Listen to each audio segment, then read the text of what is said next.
Welcome to Ask and Learn.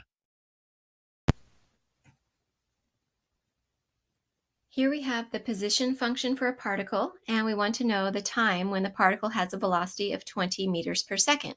So the first thing we need to do is find the velocity function by taking the derivative of the position.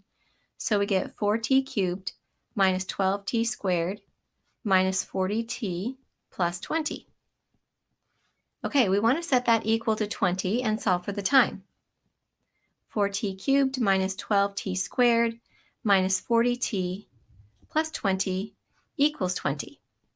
We can subtract 20 from both sides, and we have 4t cubed minus 12t squared minus 40t equals 0. And then we can factor out a 4t from all the terms. So we have 4t times t squared minus 3t minus 10 equals 0. And we can factor the quadratic expression into t minus 5 times t plus 2. Now we have three factors to set equal to 0. 4t equals 0, t minus 5 equals 0, and t plus 2 equals 0. We solve each of those and we get t equals 0, we get t equals 5, and we get t equals negative 2. And for this problem, we're only using t is greater than or equal to 0, so eliminate t is less than, or t equals negative 2. Okay, so these are the times when the particle has a velocity of 0. 0 seconds and 5 seconds. And for part B, we want to find the time when the acceleration is 0. So we need to take the derivative of the velocity to give us the acceleration, and that would be 12t squared minus 24t minus 40.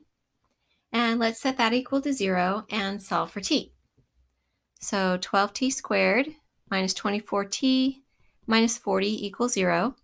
The entire equation is divisible by 4, and that would give us 3t squared minus 6t minus 10 equals 0.